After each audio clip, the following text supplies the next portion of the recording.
Hello my dear friends, and welcome back to another Star Wars news update. The Andor series is the next Disney Plus Star Wars project on August the 31st, but on September the 28th, which is the 5th episode of the show, the Bad Batch Season 2 premieres, so there is going to be some overlap, and in the past, we've spoken about possible plot threads that could play into both, even though we're at two very separate points in the timeline leading up to A New Hope. Now, we've spoken a lot about Kashyyyk recently and what the Rogue One spin-off is going to bring, but today, my dear friends, I thought we'd talk about the Bad Batch Season 2. Considering there's not too much in terms of Star Wars news ever since Obi-Wan finished, I thought this would be the perfect time to break down some major plot threads and moments that we can look forward to. Let's get the hype train going, no more jibber jabber, let's dive straight into it. So one of the most jaw-dropping moments from the Season 2 trailer was confirmation that Gungi, the Wookiee Padawan, survived. Not just him, but there seems to be a large Wookiee and Kashyyyk presence in the new season. Both Gungi and the beloved Captain Tarful are shown, which has some fans wondering if the animated series is going to adapt a mission from the popular video game Star Wars Republic Commando, or should I say it's going to be a bit reversed, because we're dealing with the Imperial era where the Bad Batch are the heroes, and Delta Squad,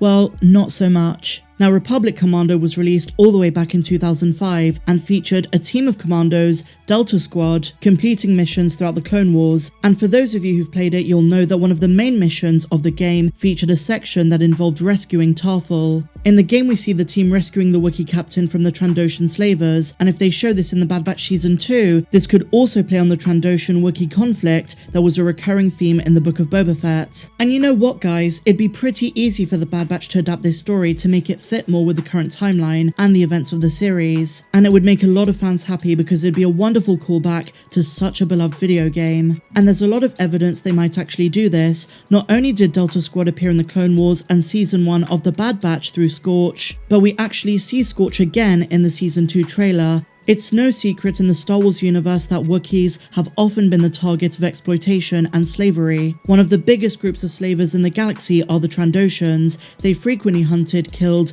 and enslaved Wookiees to work for them or to sell to others. And as I said, in the 2005 video game, the Commandos help free Tarful from this terrible fate, but the situation might be a little bit different if they adapt it for the Bad Batch's second season, because it's clear from the trailer that a lot more Commandos are going to be in this one. And at this point in the timeline, the Republic has fallen, and Scorch and the rest of his squad are working for the Empire. That much is clear, so they're the bad guys, so it could be a sort of reverse situation to what we got in Republic Commando.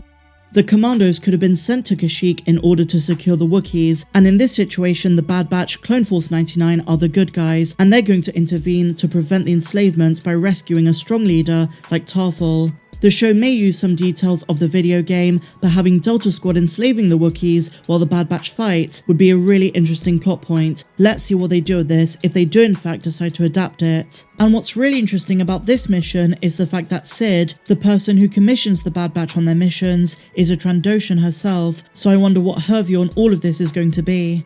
And speaking of Kashyyyk, my dear friends, in case you missed it, the other day I made a video about Luminara Unduli, who before she was caught and killed by the Empire, spent between a few months and a year on Kashyyyk, and because the Bad Batch only takes place a few months after Order 66, there is a possibility we do see her briefly in this show, and they show us her arrest, and if you're interested in this theory, please go and check out this video. But moving on, next up we need to talk about Granddaddy Palps. That's right, Emperor Palpatine. The trailer showed us what I think is one of the most intriguing moments in all of Star Wars animation. Now, when we speak about the Imperial Senate, we often think about the Andor series, because the trailer for Andor showed us that too, and Mon Mothma is going to be a key figure in that show. But the Bad Batch Season 2 trailer also gave us the Imperial Senate, but in a much different way. We see Omega sneaking up on Coruscant behind the Senate, and as we see the Emperor rise with Mas Amedda, there is a projected screen behind him, and on there we see the ruins of Kamino. Now, this catastrophe, like most in the Star Wars universe when the Empire rised,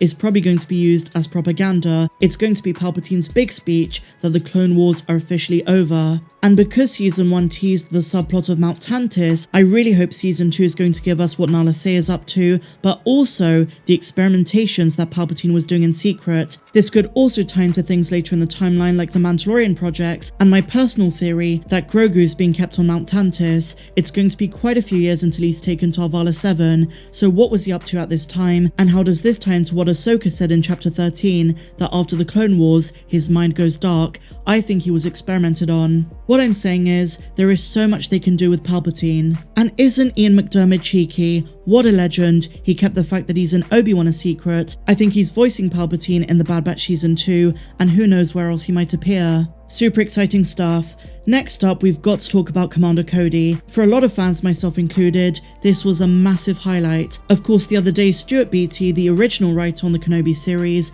came out and said that Cody had a large role in the original scripts for the Obi-Wan series, but because that was cut, they're now going to tell his story in animated form in The Bad Batch Season 2. Now, we've got to look at two things here, both the teaser trailer that we got, and also the exclusive footage that was shown in Anaheim at Star Wars Celebration. Cody is working with Crosshair, so at least for the first part of the series, he's going to be working with the Empire. But because Captain Rex is also featured in the trailer and confirmed for this season, I think it's very likely Cody's going to have a redemption arc and have his chip removed. That would be so wholesome. I said this the other day, but I'm going to reiterate it here. Cutting Commander Cody from the Kenobi show was a massively wasted opportunity, but who knows, if Cody survives the Bad Batch, then maybe he'll appear in a future season of the live-action show, but something tells me unfortunately that might not be the case. Now, I was going to do a section on Omega, but I've talked about her in depth in previous Bad Batch Season 2 videos. I don't want to be repetitive, so I'm not going to mention her here, but what I will say is that her character development is going to be a focal component of Season 2.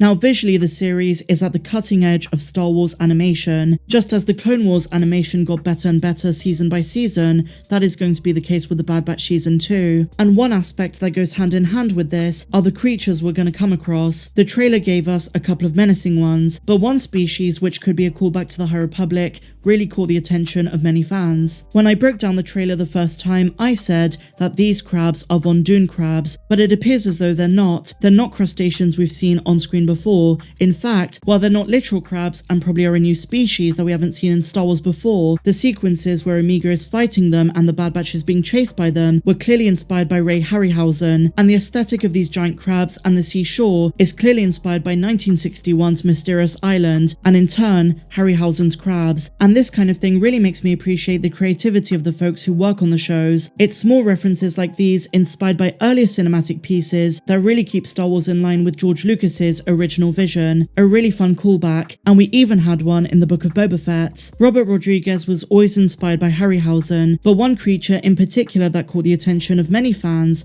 was the Sand Ape, the Tatooine Sand Ape, who was heavily inspired by the Kraken of 1981's Clash of the Titans. It was Harryhausen's last film, capping an incredible special effects career that began all the way back in the 1940s. Now, this video just included some of the big highlights I wanted to speak about, but there are so many others, including possible Order 66 survivors other than Gungi, more Admiral Rampart, we obviously want to know what happened to Hauser, what secrets does Sid know, and so much more. We're in for a real treat on September the 28th, but share your thoughts in the comments down below, guys. What are you most looking forward to in the upcoming second season? I hope this video was able to whet your appetites a bit and also get you hyped for what's to come.